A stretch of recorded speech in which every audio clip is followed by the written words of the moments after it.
back to another episode of the Practical Planner Podcast. I'm your co-host, Thomas Kopelman, here with me, David Haughton, and a very special guest, one of my great friends on the Altruist podcast last week, actually called the best podcaster in the finance industry. And, you know, I'll probably give him credit for that. Maybe the best voice mixed with the best host.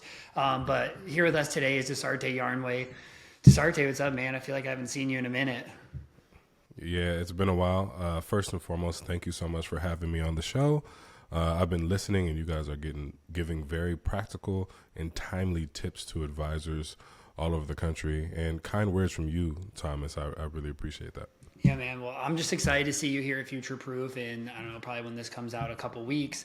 Always love our time together in person, but really excited to have you on today and just really talk, you know, all things estate planning. And, you know, you've listened to the podcast, you know, we get in the nitty gritty here, but a lot of times we like to bring on advisors like you just to talk a little bit about your experience with estate planning, how we can just, you know, have better outcomes with our clients. So, you know, I would actually like to hear a little bit about your journey in helping people with estate planning, because I think it's an area where probably 10 years ago, I don't think most financial advisors, unless you're like at an ultra high net worth, you know, maybe family office type place, that you were really thinking about estate planning. But I think this whole evolution to be like comprehensive financial planners who touch every area of our clients' lives has really shifted that. And that's why places like Wealth and, you know, Trust and Will and all these other places have been created. But I'd love to hear your journey and kind of like how you have helped clients and really why do you feel like it's your role? Yeah, first and foremost, let me just introduce myself to your audience. My name is Dasarte Yarnway. I am a financial advisor, CEO of Yarnway Wealth Management based here in Northern California, currently in Sacramento, California. I'm also the head of community at Altruist, a startup custodian that's trying to make financial advice better, more affordable, and accessible to all. Shout out to my co-host, Jason Wank, CEO of Altruist, and it's a pleasure to be on the show. In terms of my existence, one of the things that I admire about advisors is often you see advisors that are trying to solve for issues, financial issues that they may have had, right? And I think that those are some of the most passionate advisors, the more purposeful advisors, right? And the ones that really are leaning in to what their clients need. Now, I say that because I come from humble beginnings, to say the least, right?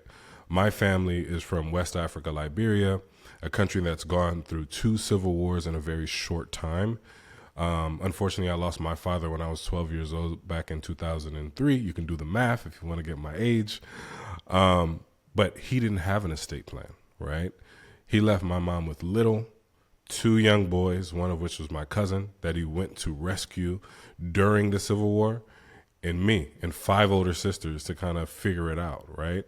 So with that being said, I saw in real time how important it was to have something that left instructions, financial instructions for what to do with your assets or lack thereof, or even things that were of sentimental value for you. So when I see myself serving clients, or when I see myself now thinking about my little girls, as I mentioned before we got on the show and sort of the pre-show, we're having another girl coming in August, I think about these things and how I want to leave my legacy in the future. So first, I just wanted to say that, like, estate planning is personal. It's personal for the advisor. It's personal for the client. And we have, fortunately, the information to yield and give to our clients, right? So they can make these personal decisions easier and more comfortable for themselves.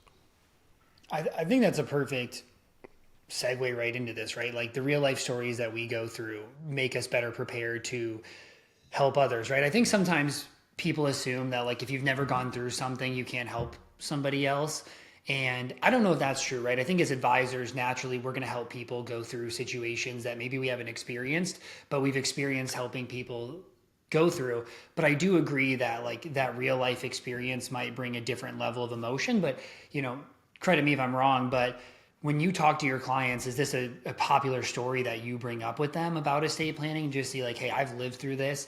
Here's what it looks like when it doesn't happen. And is that something that really ultimately helps people get it done? Well, I'll say I'm not just openly sharing the story, right? Mm-hmm. But as advisors, I think that we're charged with the responsibility to listen twice as much as we talk. And when I feel like the time is right, I do share because we are human. And I think human advice wins, right? So with that being said, I'm not closed off to sharing my personal story. But at the end of the day, the way that I structure, and we can kind of get into the way that I approach financial planning, our services is in 2015, when I first went independent, I'm 24 years old at the time. I trademarked this acronym, used this mental model called the RIITE planning process, all right? And it's spelled RIITE, retirement, investments, insurance, taxes, and estate planning. So at the onset of the engagement with all of our clients, they knew that at some point we would be talking about estate planning and how that was a part of the backbone of a solid financial plan. So with that being said, telling the story or not, personalizing it or not, right? This is one of the tenets of a sound financial plan. So I guess I'll say that our job is to highlight the gaps in our client's plan and to educate them on the importance of why these things should exist within their financial circumstance, right? So that mental model for me was so important to get people to see like, hey, and they'll remind me like, hey, we haven't got to estate planning yet. Or I think I might have to review my insurance plan because we're having another kid, right? Or I'm changing jobs and I'm going to get an increase in salary. I just want to make sure as our lifestyle inflates a little bit, I can have enough coverage, right? So I think as important as it is to be a human advisor, it's also important to sort of coach your clients into knowing what to look for, right? So that's one of the things that I was able to do. Really well said. I think, if we can stay on this topic and get a little bit into the nitty gritty, I would love to know what this looks like in practice, right? Like, I think this is a question I get from advisors all the time. Like, I know that we are supposed to talk estate planning and I know it's important, but what do we talk about? What's my role? How do I help facilitate it? Where in the estate planning process does it come into play? How do you do this in your business? Yeah, as I mentioned before, the RIITE planning process is something that we it's like our holy grail, right? That's our North Star. We're always going to point back and direct ourselves back to that process. So as you know, when you're in the initial engagement, the first thing you're doing is kind of getting to know someone. I think I'm like you, Thomas, in a way that I don't believe in high pressure sales. I'm not going to force anybody to work with our firm. They're going to make their own decision based on how we do business and our process. And then after that process is a collection of data, which I feel like is one of the most important parts of the engagement, because that helps us to get to know clients outside of the pleasantries, right? It's like this data doesn't lie, and these are some things that are missing or not. So at the end of the day, on that sort of collection sheet, we're going to ask for estate planning documents. We're going to ask for these things so we can review and suggest or recommend what needs to be done. How often do you see clients have their estate plan done coming into working with you? I would say maybe 33% or a third of clients might have a part of an estate plan. Honestly, for me and my clients, I went through this like a month ago, and of like the 100, I don't know the exact number, 100 plus clients I've worked the last few years, I have under 5 estate plans from people as they came in, and they're still in their 30s, 40s, 50s with kids, which is, again, probably a huge reason why it's so important for us to help them do this. Is it is one of the biggest areas that's lacking in people's financial life. Yeah, so I haven't, run the data, but I think that through professionals that are in equity compensation and receiving windfalls, lots of wealthy business owners, right? They're thinking about these things. Actually, I was just talking to my wife this morning, and I'm like, I think I want to die with zero. This is what I told her. I'm like, I want to give all of the money that we make away, assign it to our kids and charities, right? Of course, you'll make sure that your family is okay, but at the end of the day, I don't want to be a multimillionaire and taking it to the grave. I want it to have a purpose, right? Did you read So I the think book? when you're dealing, I didn't, but I've listened to a bunch of podcasts fitting on the subject. I haven't either, but I think it'd be a really interesting topic maybe down the road for us to talk about how estate planning and die with zero, like what does that look like? Right, exactly. So, I think for my client demographic, because of the windfalls early, I mean, multimillionaires 20, because they're associated with these startups, they have people in their ears telling them like, hey, you should probably do these things. Yeah. But regardless, I think first, number one, for an advisor that may be listening to this podcast, estate planning should be included or a part of your process. I think that's the big takeaway here, right? Like estate planning from the onset of my firm, even when I didn't have kids or a piece of real estate to my name or a watch on my wrist, I knew that that was an important part of a full financial plan, which I feel like is super important, and every advisor should incorporate it into their process. Yeah, and I love how much that you've hit on process, because I think as advisors, we think that it's table stakes to have a set process. But what I'm learning through working with other advisors and doing consulting is it's not. Like the average firm doesn't have a set process. Like every client coming in might experience something different. And I think this is a recipe for disaster, right? Like you're going to be less efficient. Your business is not going to be run as well. But I also think your process, like you said, is your best sales tool, right? Like all I want people to know when they come into the first meeting with us is here's exactly what it looks like and feels like to work with us. Is that what you're looking for?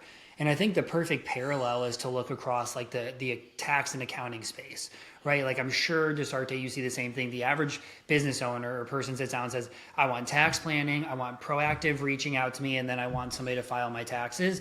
But then the person they hire, they never ask if they do those things. And then they're like, well, how come I'm not getting this when you didn't hire somebody based on how they're going to work with you? So I think it's spot on that you hit on that. And I'm curious for you. So like in this process, does estate planning come early on? Does estate planning come, maybe a year in when you've got some other stuff done? What does that look like? I would say within the first 6 months, because what we want to do is ensure that our clients have a great foundation. So even if they left us after that first 45 to 90 days, let's just say retention rate is high, but if they left us, they would move on better than they came to us. And that's my goal. Everybody that I touch, I want them to leave us better than they came. Now, I just want to talk about process because this isn't an advisor podcast and a bunch of advisors may be listening to it. This is the thing. I look for 3 things when I add a piece of technology to our tech stack or remove that piece of technology, right? Number 1 is going to be efficiency. Does it make our firm more efficient, right? Does it help us do work better and faster than we were previously doing it? Number 2 is cost effectiveness. Like, what is the bang for buck? What is the value here if I do decide to add this thing to our tech stack? And then number 3 is client experience, right? Are my clients pleased because we have this piece of technology, no matter what it is that we've added to our process, right? So I think it's important to have a process in general, but for those that are looking to add estate planning in or out, like these are some things you should be looking with providers or custodians, right? Like, does it make you more efficient? Is it cost effective, right? Will you get good value from it? And then are your clients pleased? I think that's a sound short list or rubric to work off of. And I think point number 3 is a really hard one as you evaluate tech, right? Because there's a lot of tech that makes your life better as a financial planner, but doesn't necessarily make the life better as the client. And so it's really hard to sit down with the client and say, hey, we added this, it's going to suck for you, but it makes my job better and more efficient. Like that's not a very compelling case when you take a step back and realize like what I'm ultimately doing is helping somebody make their life better and ultimately put them in a better financial outcome. But I do think it's important. I do also think that's why a lot of these solutions were created, because when you think about the estate planning process in general, it's not simple, it's not quick, it's not easy, it's not cheap, and it's not necessarily easy to maintain either. And so I think that's why we've all kind of stepped into this area and say like, how do we improve outcomes, right? Because if there's the statistic that like your average client does 40% of your recommended action items, I can guarantee estate planning is at the top of the list. And it's because it's not simple, right? And so a lot of people will say, oh, well, estate planning softwares, they're not as good, right? And at the end of the day, if it goes from somebody not getting a estate plan to getting a estate plan done that has all of the key things, categorized, everything gets to go the way they want, I think at the end of the day, that leaves us better off than like, hey, great, this is the gold standard as you work with, a Perkins Coie or one of the best law firms in the country, but not everybody's going to go pay $11,000 to get a trust set up, and they're going to review it every 2 years. But as long as we can know where our kids are going, where our assets are going, have a financial power of attorney and a healthcare proxy, like we are actually in a significantly better spot than we were before. Yeah, I think when you look at the numbers, man, the 0 to 1 estate planning there is the 99% of people just need that, right? It's like, I didn't have a trust. I didn't have a will. I didn't have guardianship set up. Now I do. So when you just think about it from just the total addressable market from an advisor standpoint and how many people you can help, there is a big opportunity just right there. So I know that we love to geek out over statistics and stats, and advisors will bicker and argue on Twitter about these things. But at the end of the day, how many people are you helping by just getting the basics right, nailing the fundamentals? And I think when we're arguing about sort of the gold standard, if you will, using your words, right, we get away from the real gold, which is to serve people. Really good point. I'm curious, David, do you have anything to add here? I mean, so Dasarte, I know that you guys haven't really met, but Dave really has an interesting situation where he got to work in an RIA, even though he's an estate planning attorney. So he had this mix of being able to see both sides. And, neither of us are working at RIAs that really are the size that have that. So, I mean, maybe for everybody else in here and maybe for our own learning, like, how does the estate planning process look in that situation, Dave, where you have both in-house? Yeah, so I mean, I think there's really good points that have been brought up because the numbers are so low, like we're talking about statistics as far as how many people have estate plans. And then even if you ask people, do you find estate planning to be essential? I think like 90% of people say yes, but then you find only 40% of people have it. So, what I found when I was working at Commonwealth in the advanced planning department, with 2,500 or somewhere around there advisors, the biggest topic that would come up from their clients was estate planning. That was by far the number one financial planning topic that would be asked about. And, when I was practicing law before Commonwealth, when I was an estate planning attorney, it was pretty rare that the advisor was involved. They may have referred the client over, but then that was kind of it. And I just came to understand that it was so critical that the advisor be involved, because there's three aspects to estate planning. There's the strategy part of the process up front. Then there's implementation. That means getting it done. And then there's the funding. The advisor is so critical at the first stage as far as the strategy and helping the client actually motivate them to get a plan done and knowing everything about them, because, clients meet with an attorney. They have like a 1 hour consultation, then they might have maybe one other meeting before they get the plan done. There's no way the attorney's going to know enough about that client as far as their family dynamic, their behaviors. So having the advisor involved, they can both get them across the finish line to actually motivate them to get the plan done, but also they can be really critical in making sure they have the right plan in place. Implementation, obviously, that's something that the advisor is not going to get too involved in with drafting documents, but they can get them to the point that they should get their plan done. And then afterwards, helping them through the funding process. I find the advisor to be just absolutely essential to the estate planning process. Way more, and some attorneys don't allow the advisor to be as integral into the process as necessary, but I think it would benefit everyone to the extent that the advisor can get more involved, help bringing that 40% figure up, so that everyone has a plan in place. Totally. And I think it is our job to review them. I actually reviewed one for a client and realized that all of the names was a different client of the estate planning attorney. Like, they definitely have a template and they plug names into it. And it was like, those are not their kids' names. Like, those are not their names. Like, and I think we assume that there aren't ever mistakes because there's other professionals, but at the end of the day, there are. And I think there's still like this margin of time where we can come in and say, hey, there's a few things that are missing from this that you didn't really talk about or got messed up. Can we get those updated? So I think those are really good points. And I think also going back to Dasarte, those like 3 points you made earlier are really critical. And I think, one way that using a place like Wealth can really help is one of the hardest parts is actually finding vetted attorneys, right? I think it becomes easier when you're like, I work with business owners in Sacramento, right? Like, if that's your business, it becomes way easier to say, I just need to find a couple vetted attorneys near me. All my clients fit this. But the shift of now, we're the digital advisor. Like, I have clients, I think I'm registered in 6 or 7 states now where I have over 5 clients, and I have clients in every other place around the country. I can either go to, XY Facebook group or something and say, anybody have a good estate planning attorney? But I'm maybe listening to somebody that doesn't know how to vet estate planning attorneys.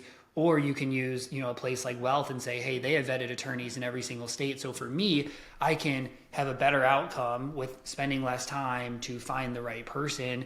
And I think that does make a really big difference. I think it's important for advisors to know that they don't have to, nor should they, act as an attorney, right? Like, your job is to inspire your clients to action, right? And if you are doing that, there are resources and attorneys that are able to help you with one of your clients' most pressing needs, right? So I think that's the biggest thing, right? So you don't have to know everything, right? Some of the best advisors that are doing billions in AUM and are growing at crazy rates, as we highlight on the Advisor Journey podcast, they're not just these walking encyclopedias. They have help. They know where to go for the information, and they're able to inspire their clients to action, which is one of the biggest and most important things that any advisor can do for their clients. Because on the back end of that, you have people that have estate plans. Their tax situation is clean, right? Their investment portfolios are set up and operating in the best way possible, and their retirement is secure. So I think that's one of the things, right? You have to get out of your own way as it pertains to estate planning, because I think a lot of advisors are trying to look for the best tool that does everything. It doesn't exist yet, right? But if you are inspiring your clients to action using the tools that are available, you'll be fine. I totally agree. And I think that's honestly a perfect way to wrap up the episode. So everybody, we really appreciate you listening. As you can tell, we could all listen to Dasarte's voice all day, every day. So if you like listening to him, the Advisor Journey podcast that he hosts is incredible. I was actually on it in California with them last year. But before we wrap up, Dasarte, any last closing thoughts? Estate plan is the backbone of a financial plan. I mean, we do all this accumulation to be able to help people, right? Help our family. So I think it's something that if you haven't embedded into your process as an advisor, you should start doing that. Remember that there are tools out there that can make this more efficient, cost effective, and give your clients a delightful experience. Thomas, I appreciate you having me on the show. And very nice to meet you as well, Dave. And hopefully you guys go and tune out the Advisor Journey. Yeah, well, we appreciate the time. And everybody, we never really talk about this, but, if you're listening and you haven't checked out Wealth yet, I mean, awesome software. There's a reason why Dasarte and I are both a part of the company and helping build it out, because it's something that we believe in. So thanks again for the time. Thanks for listening. Please rate and subscribe, and we will see you back for another episode in a couple weeks.